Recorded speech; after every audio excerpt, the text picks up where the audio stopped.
it was coming towards the end of the season, and there was this one buck that kept showing up on our camera. We call him Tall Tines.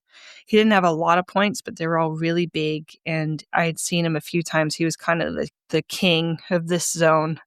And Tall Tines was on my mind. I really wanted to have Tall Tines on my wall. And so I kind of petitioned in my mind the forest and the deer to tell me what they wanted.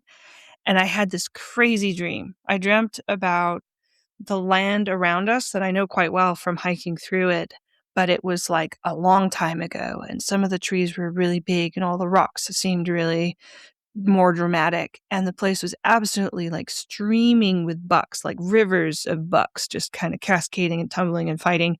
And like this massive herd stampede coming down through the woods around our house back past my tree stand. And it, like in the dream, fell on me as though the buck swarm was giving me this information that patch of forest up there, it's like northeast of our house, had been a meadow, like a big, open, grassy, beautiful meadow that had then been mixed habitat, and they loved it. That's why all the deer were here. It was the choice habitat, this like oasis amid all the other things around, and that it had grown trees in a way that made it gradually more and more uncomfortable for them. But because the generational pattern of coming to that place as a sanctuary was so strong that culturally deer were still going there and deer were still gathering in that patch of forest and bringing their babies, and their babies were bringing their babies. Even though every generation it was getting more and more uncomfortable, more dense, less food. And so almost like the collective experience of the deer here was this slight discomfort, slight missing of what was there at some point. So that following morning was when I got Tall Tines. I was sitting in the stand. I felt as easy and casual as could be. Tall Tines appeared. That's another whole story of how we ended up bringing Tall Tines home. But later, my dad was showing me some old Google maps where you can like go back in time and see the aerial footage of an area over successive years. And turned out in 2009, that area had been clear cut, completely like stripped. And that for the next few years after 2009, it was like a progressive grass meadow mixed habitat for a lot of time. So in my dream, it kind of felt like decades ago. And maybe it had been, maybe it's been like over and over again over time. Like that place has been cleared and regrown and cleared and regrown. But the stage that it's in now, according to my Dream Deer download, is that in 2009, it was clear cut. It was perfect for a lot of years, but most recently, its current incarnation is a very dense, foodless patch of forest. Yeah, it's all like mini tulip poplars and maples. It's just like, spindly, pool cue sized trees, like hair on a dog thick almost, but that's why the deer are there, and that's the big buck corridor that I like to follow, just through that zone. It definitely feels like something late stage capitalism about like generational memory of something great that's like been degrading over time, but we're still Frogs doing in it. The pot that's slowly coming to boil. Yeah, but it's the pot that like generationally you've been taught to go sit in.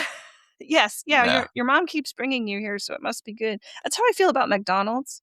I have some very positive memories about McDonald's as a kid. It was a super special treat for us. And occasionally I keep, like an idiot, taking my kids to McDonald's so that I can kind of recreate that treat experience, and being disappointed every fucking time. Every time. Like the food is worse somehow. They're not even into it. The toys suck. Like it's gross. Like... I think you're definitely channeling your deer experience. Let's tell the story of Tall Tines, because that's my favorite part of the season. Yeah, all right. Okay. Oh, man. So Tall Tines, I remember seeing him, I want to say last fall, like, 24. Yeah. I saw him over the edge of the dam where we have a little dam where the pond's made across the street from us. And I'd peeked over the dam and saw a giant 6-point, like with like tines like the size of my friggin' forearm on a 6-point deer, and knew that guy's going to be a problem. So, ready. I actually tried to chase him down that year and couldn't get there in time.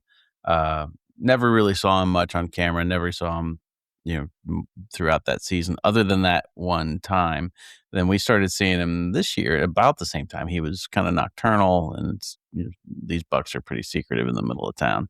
But he started showing up about peak rut, and you had a bead on him. I did. I saw him fight a couple times. I saw him absolutely thrashing another buck across the creek, way out of range one morning. And his signature move, because he has this really, really one particularly long tine, he would hook it into like the soft part between another buck's tail and hip bone, like, Oh my God, that was so and like funny. nail them in the ass, basically. And that was evidenced in the other buck that I pulled out of the creek. I got another 8 buck a little earlier in the season, had massive hemorrhaging in that area. Yeah, Like, big bruising on his butt that yeah, was from because tall you'd tines. just seen him fighting too, Yes, right? Like yeah. you'd just seen him fighting, and then they Uh-huh. ran in front of you, and you got your shot. Tall Tines' signature mark was Yeah, when we were bruised butchering splits. the deer, I could see it, right? Like you could see the internal, Yeah. bleeding when you cleaned it, He right where that deer would have gotten gored by the Mhm. antler. He was also kind of, he had learned that human yards were semi-safe. So part of his beat, especially in the mornings, was, like, literally the Yeah. backyards of the people in the next neighborhood, Oh. because I don't know, he's a semi-urban deer, and he's really figured it out, and, gorgeous guy. So he showed up to my stand. He basically walked right up and was facing me. And this was after my dream, so, like, my heart wasn't even beating that fast. It was like, "Aha, here it is. This is time." He's presenting himself to me. Unfortunately, I was still a little hasty because I could hear I think it was your car pulling up Oh, yeah, on the that's right, driveway that's right. behind We me, which were wasn't far yeah, away, you and I were was hunting right early while we were taking kids to school and yeah, so stuff, you're yeah. coming back, and I could hear the van, even though it was out of sight. I was like, "Oh, no, this is it. He's gonna run." And he was facing me, and so I tried to do that risky shot where you kinda come in the front of the shoulder, Yeah. to try to get at his heart, and I didn't do a good job. I wounded him really bad. Um, and he kinda tumbled down the hill and was down, and I was sure he was down, and I was waiting, but I think he was just kinda knocked out or stunned, because then he got up and lurched away, and, uh, I felt terrible. It's always a really, really bad feeling when you've injured a deer and you don't know whether you're gonna be able to get it. Um I tried to go after him, I lost his blood trail, or I heard another deer crash away and I got deceived because I thought that was him, so I headed off into the wrong direction in the woods. I found, like, some other patch of blood that wasn't his, so I was really confused and thrown off.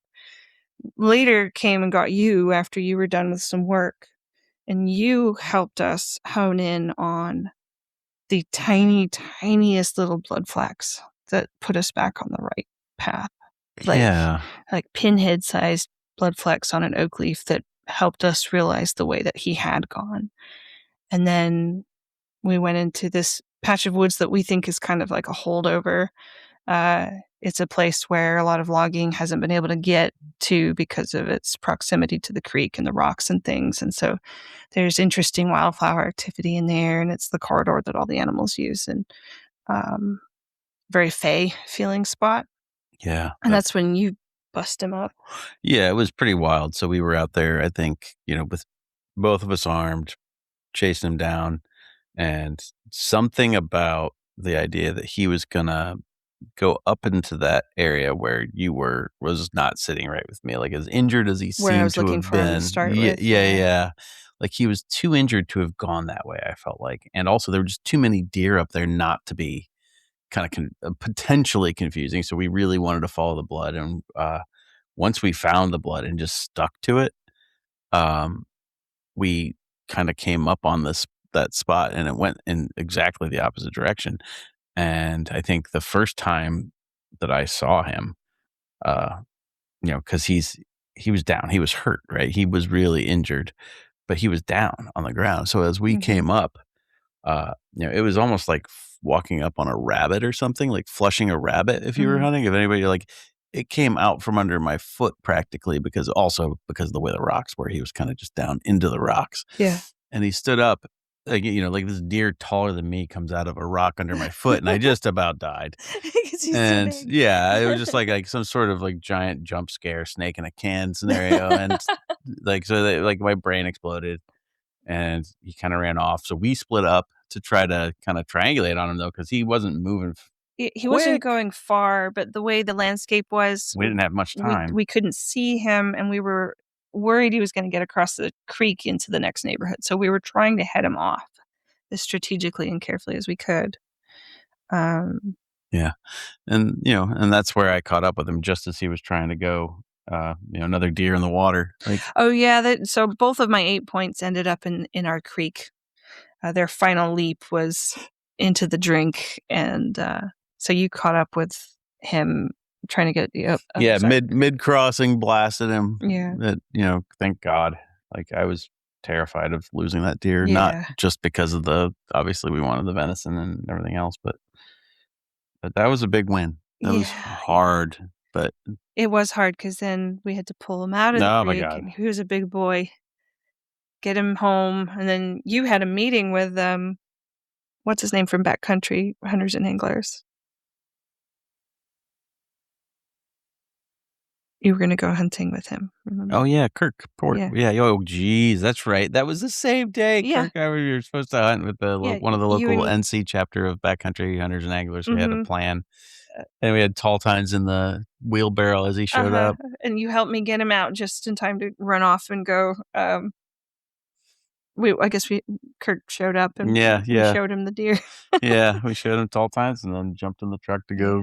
go to John's. But he's beautiful. Tall Tines is at the taxidermist. He was very, very tasty.